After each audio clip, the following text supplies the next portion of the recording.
No tu je presne vidieť tá zlá interpretácia, ktorá je veľmi rozšírená o tom, že keď sa duša inkarnuje, že má pomaly zvolené úplne každý jeden bod v tom živote.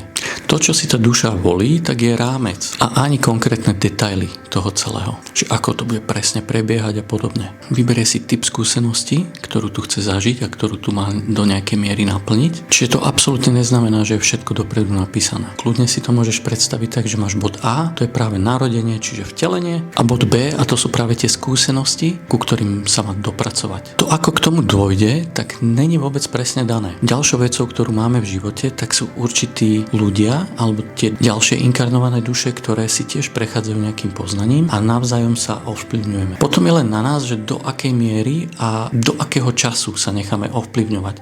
Niekto sa v tom zamotá a niekedy je v kontakte s ľuďmi, ktorí mu vlastne nič neprinášajú do života, len mu berú a potom je stále zaciklený v tom jednom. Ale to je asi na iné video. To, čo tým chcem povedať, že to nás práve zbrzďuje. Máme určitú nádobu, ktorú môžeme dosiahnuť toho poznania alebo ktorú sme si zadefinovali na ten život. Taktiež slobodná vôľa znamená to, že my tú nádobu nemusíme naplniť úplne až po vrch. My ju niekedy naplníme do polky.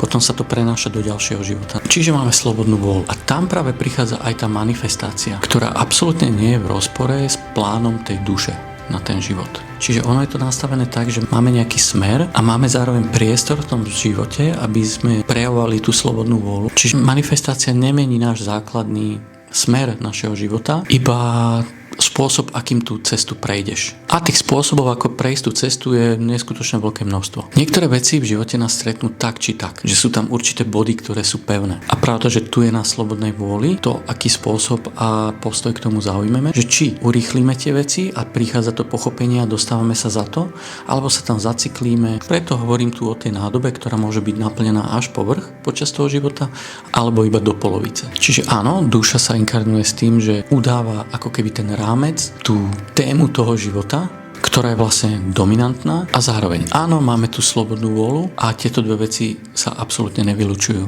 Práve, že sa úplne doplňajú. Takže toto je moja odpoveď. Čiže ak vám to dáva zmysel, tak mi napíšte koment. Čaute, majte pekný deň.